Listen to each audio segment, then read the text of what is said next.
Hola, buenas tardes a todas y todos.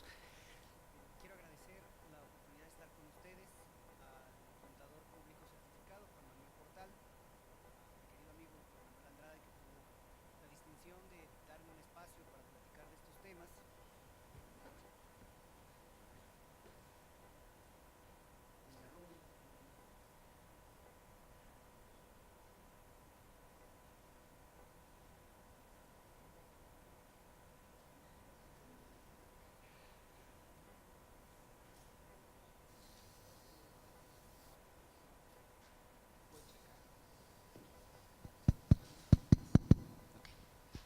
Bueno, ya. Buenas tardes nuevamente a todas y todos ustedes. Decía yo que daba las gracias al contador público certificado, Juan Manuel Portal Jiménez, por la organización de este evento y la invitación, a mi querido amigo Víctor Manuel Andrade, por la oportunidad de conversar respecto a estos temas, y también a Benjamín Fuentes, que andaba por aquí hace ratito. Y comentaba yo hace rato que es complicada mi situación porque después de estas dos grandes ponencias, pues ya me pusieron el estándar muy alto. Trataré de hacer mi mejor esfuerzo para compartir algunas ideas que tenemos en la Secretaría de la Función Pública. Me parece muy oportuno que además me haya precedido Rommel hablando del principio de presunción de inocencia y de criterios de oportunidad, porque son dos figuras o dos conceptos que se incluyen en la Ley General de Responsabilidades Administrativas, en el entendido de que al amparo del artículo 1 de la Constitución, todas las autoridades estamos obligadas a respetar los derechos fundamentales previstos en nuestro ordenamiento jurídico. Resulta relevante que en términos del artículo 111 de la Ley General, este procedimiento administrativo tiene que llevarse a la luz del principio de presunción de inocencia, que obliga a las autoridades del Estado a probar las acusaciones que se hacen, en este caso, en materia administrativa.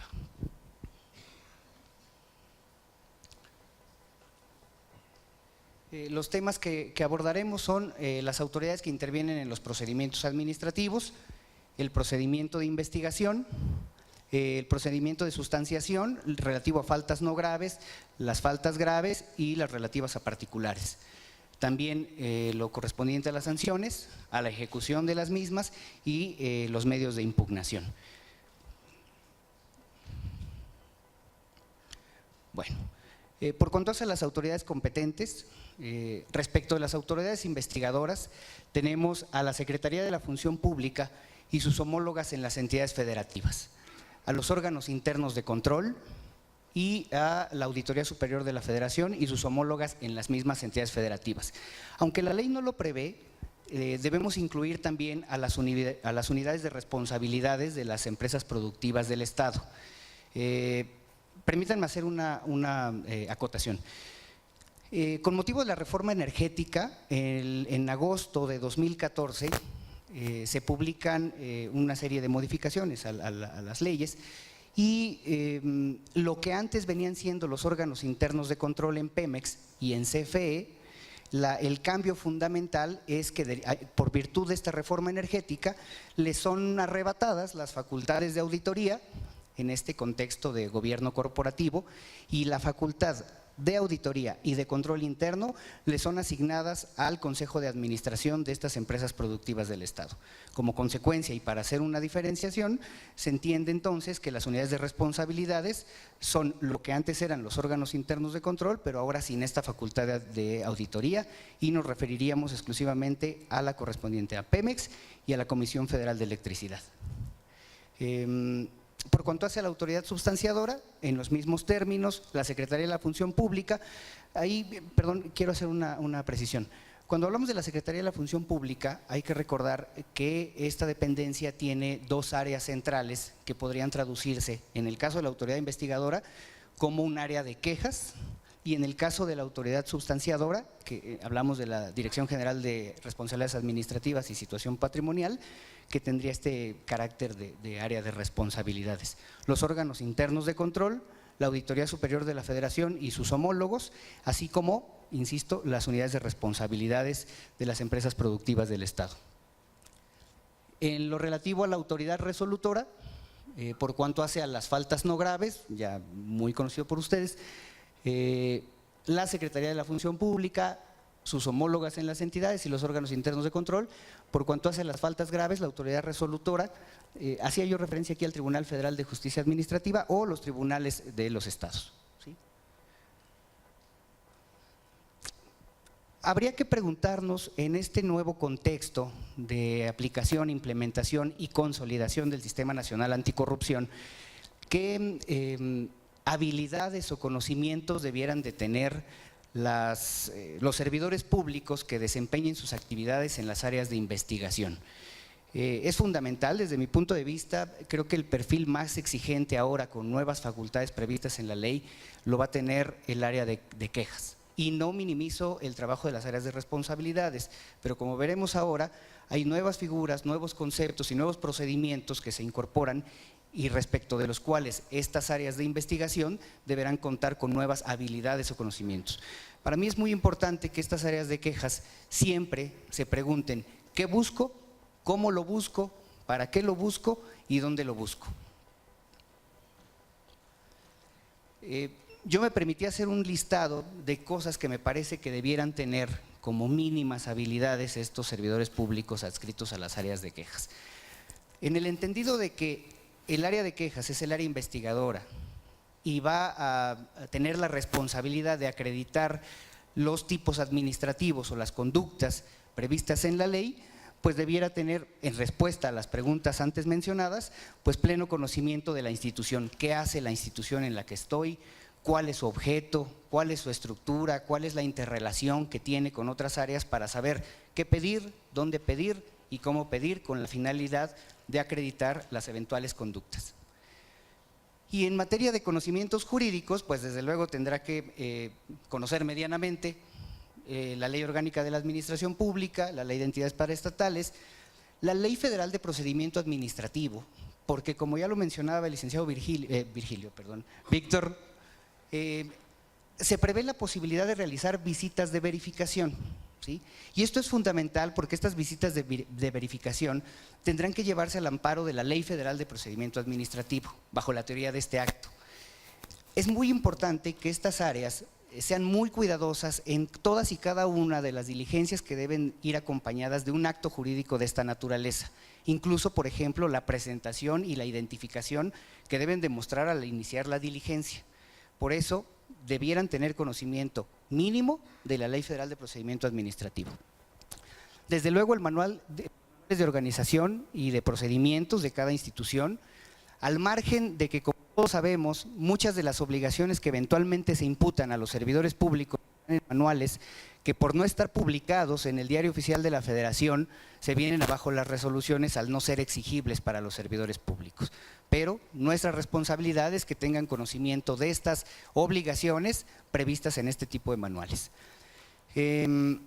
Dogmática jurídica, evidentemente, derechos humanos, y hay una parte en la ley, el artículo 73, si no me equivoco, que habla de las faltas de particulares en situación especial.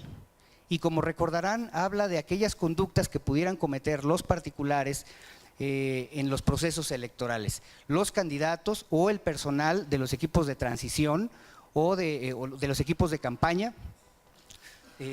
Para esto, pues será fundamental que tengan conocimiento de la Ley General en materia de delitos electorales para darse una referencia de este tipo de conductas y desde luego de actividades relacionadas con el blindaje electoral. Esta especie de cancelación de programas federales o de programas estatales durante los procesos electorales. Recordando el contexto que tenemos el año que viene con elecciones concurrentes importantes, pues desde luego será fundamental que nuestras áreas investigadoras tengan conocimiento de este tipo de actividades. Como otra de las habilidades que se prevé ahora en la ley general, pues está lo relativo al conflicto de intereses, ¿sí? Es importante definir, no quisiera abundar demasiado en este tema, pero es importante definir 3 estadios de los conflictos de intereses. Muchas veces nos encontramos en situaciones donde hay un conflicto de intereses aparente. El caso específico, 2 personas que tengan el mismo apellido y nos hace presumir que son familiares. Yo lo clasificaría, la unidad especializada en la Secretaría de la Función Pública emitió unos lineamientos al respecto y esto que les estoy comentando está en esos lineamientos. Este conflicto de intereses aparente, que no ha sido corroborado, no sería jurídicamente relevante sin que se haya comprobado la existencia real, ¿sí?, a través de las actas de nacimiento correspondiente o a través de un vínculo específico de parentesco o de afinidad a partir de un parentesco por afinidad o consanguíneo o algún vínculo amistoso con algunas de las personas que pudieran tener relación e interés específico. ¿Cuándo es jurídicamente relevante un conflicto de interés? Cuando efectivamente existe una relación, un nexo familiar o amistoso o de negocios, y el requisito sine qua non es que aprovechando esa condición se obtenga un beneficio para sí o para un tercero. Solamente en ese supuesto es cuando un conflicto de intereses se vuelve jurídicamente relevante. Y este tecnicismo y esta apreciación es fundamental que la desarrollen las áreas de investigación. Desde luego también conocimientos en materia de evolución patrimonial, ¿sí? Recordemos que la Ley General prevé la posibilidad de que ahora los órganos internos de control realicen revisiones aleatorias a la información que estará cargada eventualmente en la Plataforma Nacional Digital para revisar las declaraciones patrimoniales de los servidores públicos, las declaraciones del orden fiscal, ¿sí?, y hacer un ejercicio de congruencia respecto de los ingresos recibidos con el patrimonio declarado precisamente en estos documentos. No es un ejercicio sencillo, habrá que tener áreas investigadoras con perfiles de contadores, ¿sí?, habrá que tener áreas que sepan que debemos recabar información en los registros públicos de la propiedad de los estados, ¿sí?, pedir información de vehículos, de cuentas bancarias, y para eso habremos que ir a tocar la puerta con la Comisión Nacional Bancaria y de Valores para que a través de un enlace único nos permitan tener información bancaria, fiduciaria, financiera, ¿sí? Pero este tema de la evolución patrimonial no es simple y habrá que ir desarrollando estos perfiles en el personal de las áreas investigadoras. Y desde luego también aplicación del beneficio de reducción de la pena. Hay una parte en la ley que se retoma desde mi punto de vista de la derogada Ley Federal Anticorrupción en Contrataciones Públicas, en donde se daba la posibilidad de negociar un beneficio en la reducción de la sanción, ¿sí? Y en la Ley General de Responsabilidades Administrativas se retoma esta figura, se da la posibilidad de que los servidores públicos antes del inicio del procedimiento realicen ante la autoridad una especie de confesión respecto de las conductas irregulares cometidas, acompañando las pruebas fehacientes y suficientes que acrediten. En este contexto, este conocimiento técnico de las autoridades investigadoras, pues también será necesario para estar en condiciones de tener plena certeza de cuando hay una confesión real, eficaz, eficiente, que permita negociar con el servidor público una reducción de la sanción que va de un 50% hasta un 70%, ¿sí?, en el caso de que no se haya iniciado el procedimiento administrativo. Para el supuesto de que ya se hubieran procedimientos administrativos, esta reducción será solo del 50% y será disminuyendo de manera gradual en la medida que los demás servidores públicos involucrados vayan realizando la confesión correspondiente. Generalmente yo les pido a los órganos internos de control que cada vez que reciban una denuncia, en el entendido de que ahora solo hablamos de denuncias, ya la ley ya no refiere las quejas, podemos iniciar un expediente de oficio a partir de la recepción de una denuncia o a partir de los insumos que nos hacen llegar las áreas de auditoría. Me parece que cualquier motivo de inicio de un expediente debemos clasificarlo o meterlo en 3 cajones. El primero, poder desagregar qué conductas presumiblemente sí serán motivo de una eventual responsabilidad administrativa, que en consecuencia serán motivo de nuestra investigación, y estas ponerlas en el primer cajón. El segundo cajón mandaría yo aquellas conductas que con base en la experiencia que tenemos de la institución, de la normatividad interna, en un juicio ex ante, en un análisis a priori, podríamos identificar que esas conductas podrían tener una justificación normativa. Y pongo un ejemplo. En Capufe, la normatividad interna prevé la posibilidad de que se lleven a cabo adjudicaciones directas en los casos en donde en un tramo carretero haya sufrido alguna afectación derivada de un accidente. Si recordamos, el espíritu de la ley es privilegiar las licitaciones públicas, pero en estos casos específicos, por la urgencia en la reparación de los daños generados, la propia normatividad prevé esta posibilidad de no realizar licitaciones y reparar los tramos mediante una adjudicación directa.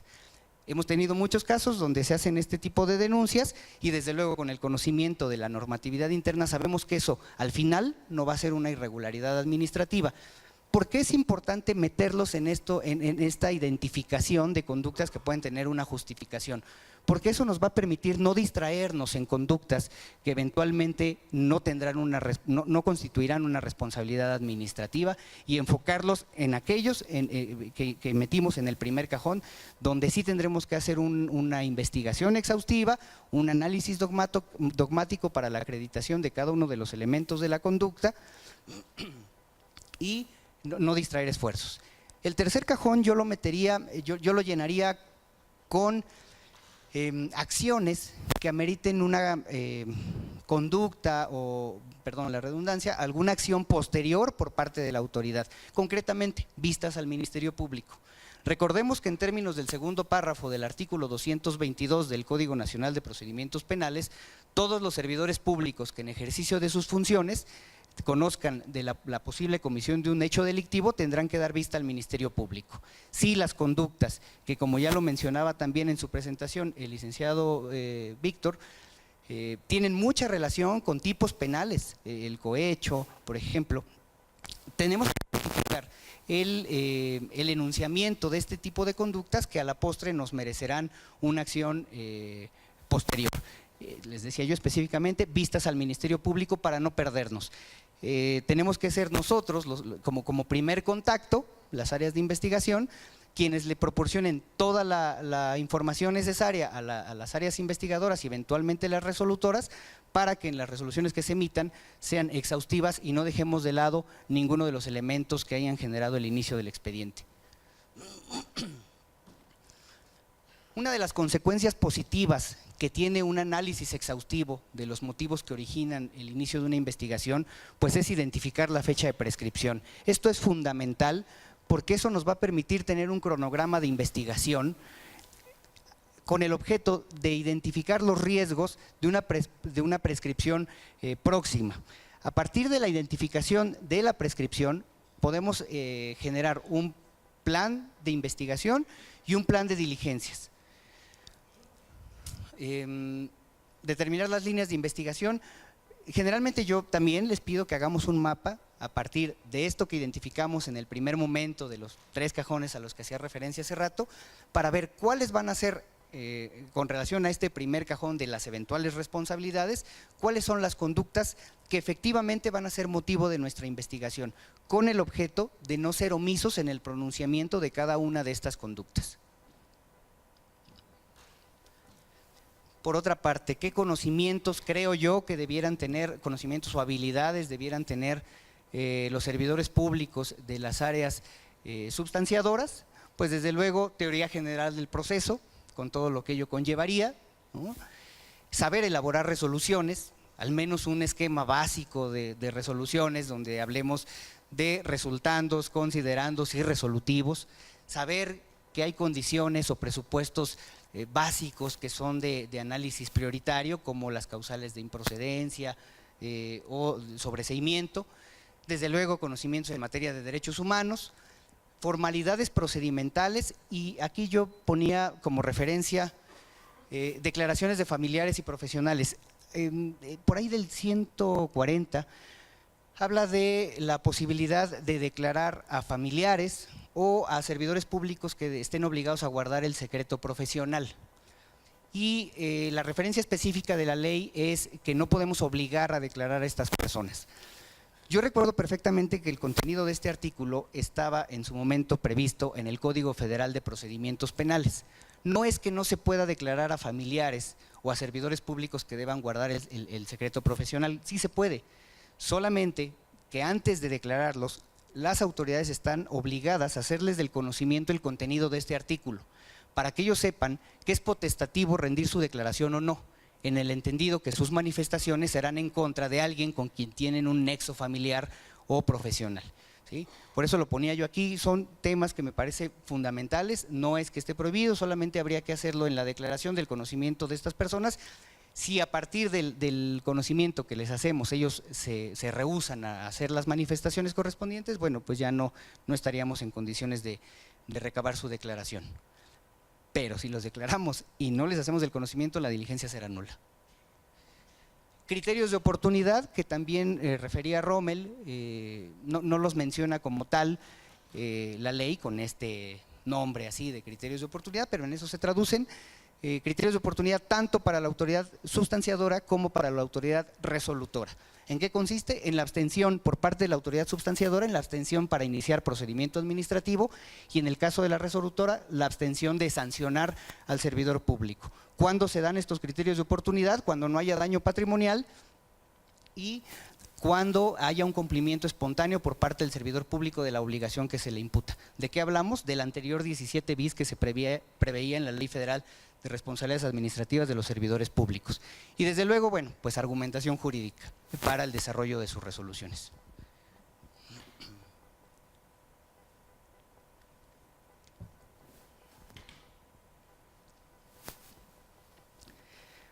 Un tema fundamental al que hay que darle cumplimiento es a lo dispuesto por el artículo 115 de la Ley General de Responsabilidades Administrativas.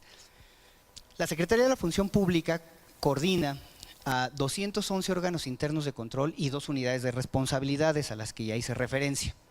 Bueno, pues de ese universo de 203 estructuras, 175 no tenían divididas sus áreas, ¿sí? Por distintas irregularidades o por distintas condiciones materiales. Había órganos internos de control que tenían sus titularidades juntas, ¿no? Titular de quejas y responsabilidades. Había otros órganos internos de control donde estaba el contralor y solo un titular de quejas o un titular de responsabilidades, o algunos otros casos de órganos internos de control muy chiquitos donde solamente está el contralor. Órganos internos de control unipersonales. No es una cuestión caprichosa, es una cuestión a la que hay que darle cumplimiento en términos de la ley, ¿sí? Y que las consecuencias de no hacerlo generaría la nulidad de las resoluciones que eventualmente se emitan por no dar cumplimiento a esta disposición, porque estaríamos actuando como juez y parte, lo cual va contra el espíritu del Sistema Nacional Anticorrupción, ¿sí? Nosotros hicimos originalmente un ejercicio, todos decían es que sale muy caro generar plazas, pero nadie sabía cuánto. No era tanto, la verdad eran 165 millones anualizado, lo que nos iba a costar crear plazas espejo para contar al menos con las 2 titularidades. No fue posible, estamos en una condición de austeridad y entonces tuvimos que recurrir a gestiones particularizadas en cada una de las instituciones. Los propios contralores iban con los oficiales mayores o con los directores generales de administración a negociar las plazas, ¿sí? Hemos estado ya emitiendo las autorizaciones correspondientes para las estructuras, fusionando plazas del órgano interno de control para la creación de una de nivel superior que pueda asumir la titularidad.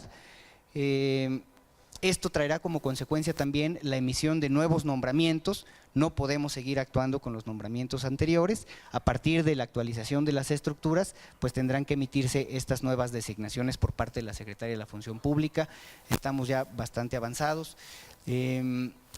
Por ahí algunos contralores me decían, oye, si yo habilito a uno de mis servidores públicos para que actúe como titular de quejas, pues mientras no sea parte de la estructura no se puede, ¿sí? Yo no podría habilitar a un jefe de departamento o a un subdirector para efectos de que actúe como titular de quejas si esa estructura no la tengo aprobada, porque sus actuaciones van a ser nulas. Entrando al procedimiento de investigación, ya refería yo que podemos dar inicio a través de una denuncia, de los insumos que nos remita las áreas de auditoría o de oficio. Toda la secuela de investigación donde la finalidad será ir acreditando los elementos de la conducta y una fase de análisis o deliberación de las constancias que nos permita identificar si hay inexistencia de presunta responsabilidad. Bueno, la consecuencia lógica será emitir un acuerdo de conclusión y archivo de expediente por falta de elementos. En caso contrario, se emitiría el informe de presunta responsabilidad administrativa, que se turnaría a la autoridad investigadora. No quise detenerme en plazos ni días, porque en el entendido que ustedes dominan estos artículos correspondientes. El procedimiento de responsabilidad administrativa correspondiente a las faltas no graves.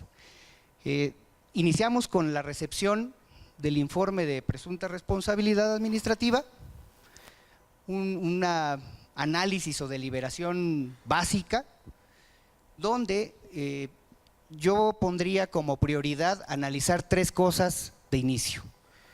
Verificar si se actualiza alguna causal de improcedencia. ¿A qué me refiero? Que la conducta esté prescrita, que no sea competencia de la autoridad sustanciadora, que sea cosa juzgada o que haya falta de elementos. Y consecuentemente analizar si se actualiza la posibilidad de decretar el sobreseimiento. ¿Cuándo hay sobreseimiento? Cuando se actualiza una causal de improcedencia, cuando la conducta que se atribuye ya fue derogada derivado de alguna reforma legal, o por muerte del probable responsable.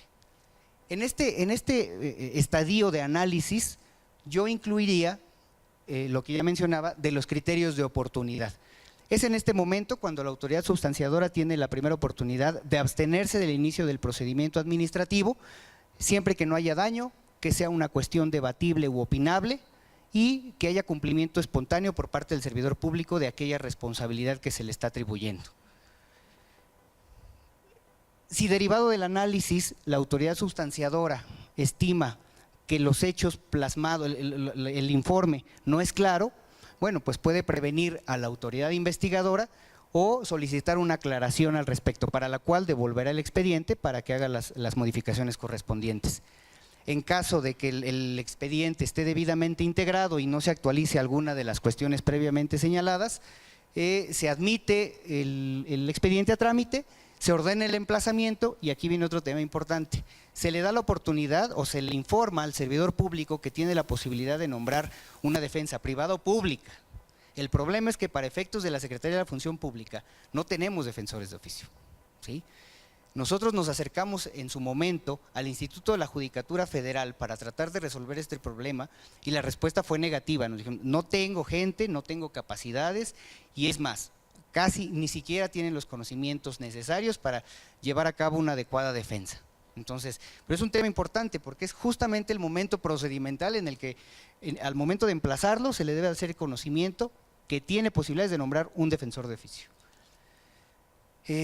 Una vez emplazado, se da la audiencia inicial, se da el ofrecimiento y recepción de pruebas y el cierre de audiencia inicial.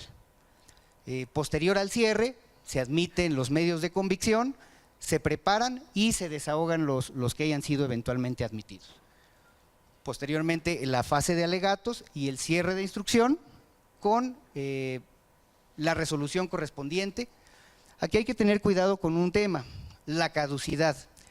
La propia ley señala que no podrá dejar de actuarse por más de 6 meses. Esto hay que adminicularlo con un criterio de la segunda sala de la Corte que habla de que si la resolución no se emite dentro de los 45 días de que se desahogó la última prueba, caduca la instancia. Este criterio, que es una tesis aislada, señala que si después de desahogada la última prueba pasan 45 días y no se dicta la resolución, caduca la instancia. Pero ese plazo de 45 días estaba conforme a la Ley Federal de Responsabilidades Administrativas de los Servidores Públicos. Ahora, recordemos que la propia ley señala que el plazo para la emisión de la resolución es de 30 días, prorrogables por otros 30. Hay que tener cuidado nada más con esta parte. El procedimiento de responsabilidad administrativa de faltas graves y de particulares. Aquí me permití traer la anterior diapositiva porque en términos de la ley, hasta aquí, que es toda la parte de la investigación, de la sustanciación, se lleva de la misma manera que en las faltas no graves. Tenemos la recepción del informe, esta fase de análisis o deliberación en donde tenemos que analizar la improcedencia, el sobreseimiento, los criterios de oportunidad. Si se admite, se lleva a cabo la audiencia inicial, se hace el ofrecimiento y recepción de las pruebas, eso es muy importante, y se cierra la audiencia inicial. Se cierra la audiencia inicial con un acuerdo de recepción de pruebas. La admisión o desechamiento no va a ser competencia de la autoridad sustanciadora en tratándose de conductas graves o de particulares. Una vez recepcionadas las pruebas, se cierra la audiencia y se remite el expediente al tribunal competente. Hay que notificar a las partes indicando el domicilio del tribunal, ¿sí? Aquí es importante, voy a hacer un paréntesis. Hemos estado trabajando muy de la mano con el licenciado Víctor en el diseño de criterios homogéneos, ¿sí? Y esto sale a colación porque la ley obliga incluso a que en la notificación se señale el domicilio del tribunal. Estas pequeñas omisiones podrían generar que el tribunal nos devuelva los expedientes. Es muy importante que en este contexto de implementación y consolidación del Sistema Nacional Anticorrupción vayamos todos de la mano. No es una cuestión de autoridades federales, locales o municipales u organismos constitucionales autónomos. El Sistema Nacional Anticorrupción obliga a los 3 niveles de gobierno y a los 3 poderes de cada uno de estos a trabajar de manera coordinada. Y hemos hecho un esfuerzo muy bueno, y yo aprovecho la oportunidad para agradecerle al licenciado Andrade, trabajar de manera coordinada en la elaboración de criterios que permitan homologar el trabajo de la Auditoría Superior de la Federación y de la Secretaría de la Función Pública, con miras a ir a tocar la puerta del tribunal con un perfil común, ¿sí? No podemos generar criterios aislados, no podemos generar competencia entre nosotros, y ha sido una actitud pues de humildad de ambas instancias, en donde tratamos de privilegiar la efectividad de las resoluciones que eventualmente se emitan a través de estos formatos homologados que hemos ido generando, y donde el último paso será tocar la puerta del tribunal para conocer su criterio. Esto es fundamental porque debemos ubicarnos en este contexto de experimentación, ¿sí? Los criterios de aplicación del Sistema Nacional Anticorrupción, de la Ley General de Responsabilidades Administrativas y de la de Fiscalización, no los vamos a definir nosotros, los van a definir los órganos jurisdiccionales en primera instancia, el Tribunal Federal de Justicia Administrativa o los competentes en las entidades, y al final quien dará la última palabra será el Poder Judicial, ¿sí? Pero eso estamos hablando en 2 años. Medianamente creo que podemos reducir el riesgo de negativas o de devoluciones compartiendo los criterios y haciendo un intercambio de ideas con los órganos jurisdiccionales. Pero sí es importante que nos llegó el tiempo de la implementación del sistema, no tenemos certeza respecto de ciertos criterios en la aplicación de la ley, y para lo cual es importante llevar a cabo litigios estratégicos que nos permitan ir identificando y tener muy claros los criterios que vaya emitiendo el tribunal. En la Secretaría de la Función Pública desarrollamos una plataforma que yo he denominado el IUS de los criterios orientadores, en donde a partir del trabajo de todos los órganos internos de control vamos a ir subiendo digitalizadas las resoluciones a favor y en contra, no importa, todos vamos a aprender. Pero aun cuando la ley dice que los hechos notorios no van a ser motivo de prueba, sí nos va a permitir identificar criterios contradictorios que eventualmente puedan ser denunciados ante la sala del tribunal o ante la propia corte con la finalidad de darles luz respecto de las posibles contradicciones que los propios órganos jurisdiccionales tengan en la aplicación de la ley.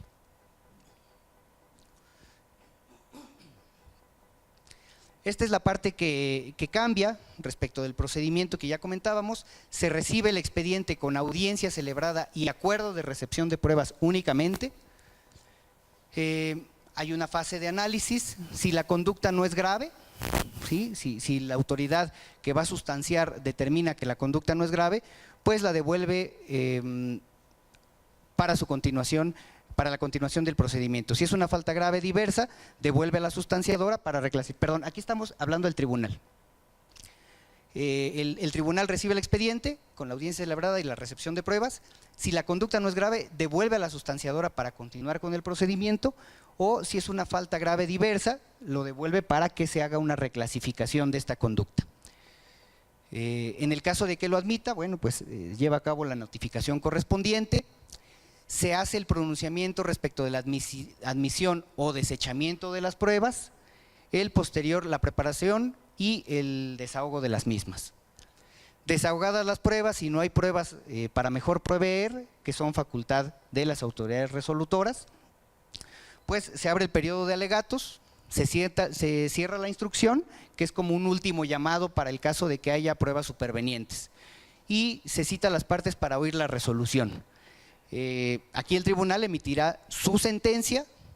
Hablemos de sentencia para diferenciarla de las resoluciones que emiten las autoridades sustanciadoras distintas a la autoridad jurisdiccional, y aquí se actualiza la posibilidad de aplicar de nueva cuenta un criterio de oportunidad para la autoridad resolutora en los casos, como ya lo mencionábamos, siempre que no haya daño, que sea una cuestión debatible y un cumplimiento espontáneo por parte del servidor público. Lo mismo operará, dudo mucho que el tribunal deje de actuar y actualice la caducidad de la instancia, pero bueno, también hay que tenerlo previsto que en términos de la ley, la autoridad resolutora no podrá emitir su resolución después de 30 días de desahogada la última prueba. Las sanciones a los servidores públicos, en tratándose de faltas no graves, pues hablamos de la amonestación, que puede ser pública o privada, la suspensión, que va de 1 a 30 días naturales, la destitución y la inhabilitación, que siempre no será menor a 3 meses ni mayor a 1 año. Por cuanto hace a las faltas graves, puede ser suspensión de 30 a 90 días naturales, la destitución, la sanción económica, que puede ser de hasta 2 tantos del beneficio que haya obtenido en caso de que haya beneficio, la inhabilitación, que va de 3 meses a 1 año, de 1 a 10 años y de 10 a 20 años.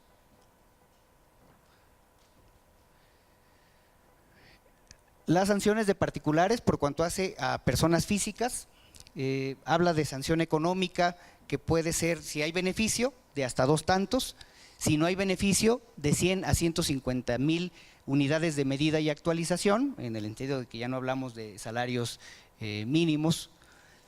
En los casos de inhabilitación temporal, no menor de 3 meses y no mayor a 8 años, indemnización por daños y perjuicios, y ahora se incluye también la posibilidad de sancionar a las empresas.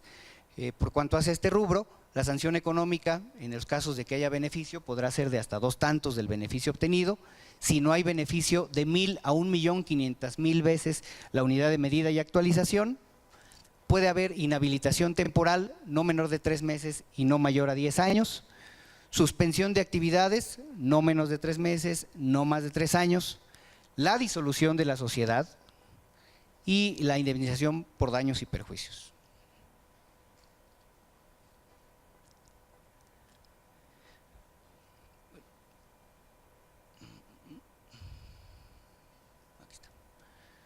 La ejecución de las sanciones, por cuanto hace a las faltas no graves, dispone la ley que tiene que hacerse de inmediato, no lo entendería de otra manera. Debe hacerse conforme a la resolución respectiva, a través del superior jerárquico, y en los casos de personal de base, tratándose de suspensión y destitución, a través del titular del ente público de que se trate. Las faltas graves se ejecutarán, hablando de sanciones económicas, a través del SAT o de la autoridad local competente. En los casos de destitución, suspensión e inhabilitación, por el titular o el servidor público del ente público de que se trate. Las faltas de particulares, por cuanto hace a personas físicas, si estamos hablando de una inhabilitación, pues deberá ordenarse la publicación en el Diario Oficial de la Federación o en uno de los periódicos oficiales de las entidades federativas. Y si es una indemnización y o sanción económica, pues de igual manera con vista a la hacienda pública, ya sea la federal o las entidades federativas. En tratándose de personas morales, la ejecución de estas sanciones serán suspensión de actividades, pues se da vista a la Secretaría de Economía y al SAT, se inscribe en el Registro Público de Comercio se publica en el Diario Oficial de la Federación o, en su caso, en uno de los periódicos locales de mayor circulación. Si hablamos de la disolución de la sociedad, pues se lleva a cabo el procedimiento conforme a la Ley General de Sociedades Mercantiles.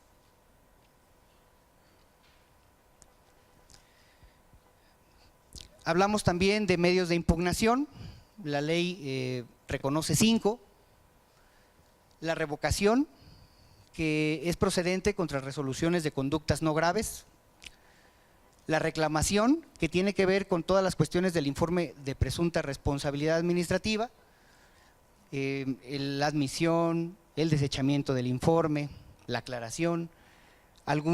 También es procedente contra la respuesta que dé la autoridad en relación con el ofrecimiento de alguna prueba.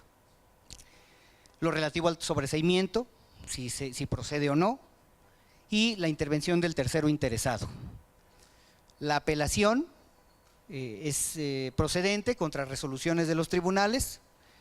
La revisión, que es contra resoluciones del Tribunal Federal de Justicia Administrativa, conocerán los tribunales colegiados en términos de la ley de amparo. Y la inconformidad, que no viene propiamente en el capítulo de medios de impugnación, pero que se habla en el contenido de la ley, que dicho medio de impugnación será procedente contra la calificación de la conducta que haga la autoridad investigadora o en la aplicación del criterio de oportunidad respecto de la abstención para iniciar el procedimiento administrativo por parte de la autoridad substanciadora.